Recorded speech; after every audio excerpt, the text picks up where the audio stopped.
Lucy, when you have talked to people about it, and you've got quite visible scarring on your arms, do you feel people judge you or have expectations of the sort of person that you are? I think I'm quite open about it with close friends. I think I find the difficulty with people that I don't know. I've never had anyone directly comment on the scarring, but as you say, it's noticeable, it's obvious, people see it. I've had to make a choice that not covering up is something that I'm going to do. Certainly during this summer's heat wave, there's simply no way I could have kept covered up during that weather. But it does mean that I have to be prepared for the looks. I'm particularly conscious when I go into a coffee shop and pay for my drink that people are looking at me, and I'm conscious in the school playground that people are probably looking at me and thinking, well, I'm not sure that's somebody who I'd want my children hanging around with.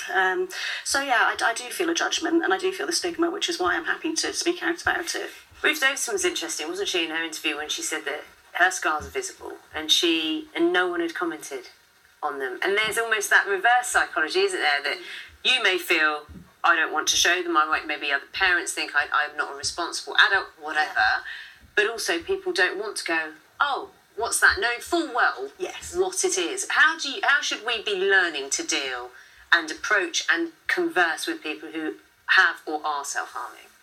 I think it very much depends on the individual, but I think the most important message is that if you are self-harming, if you are struggling, do find somebody to talk to.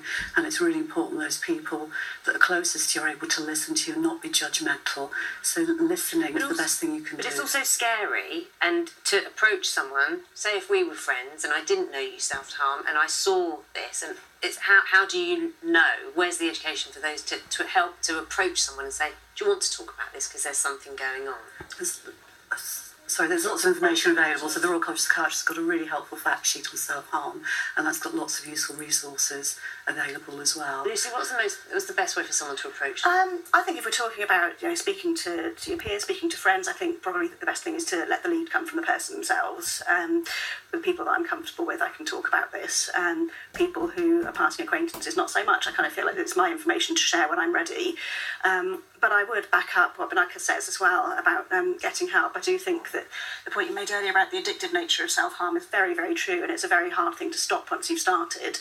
And I would just urge any teenagers who are in the position that I was, age 14, 15, who are sort of feeling drawn to this, please, please, please don't make the first move, don't do the first one, and please do get help. It's not easy. I know what it's like to be on an endless waiting list. I know what it's like to have to battle for every bit of care you need, but I really do think that early intervention is probably a massive deal here. Thank you so much for coming on this morning and talking to us about it, Lucy Bernadette. Thank you for that. And I should say, if you've been affected by any of the issues we've been discussing this morning, you can find more information at bbc.co.uk/action line.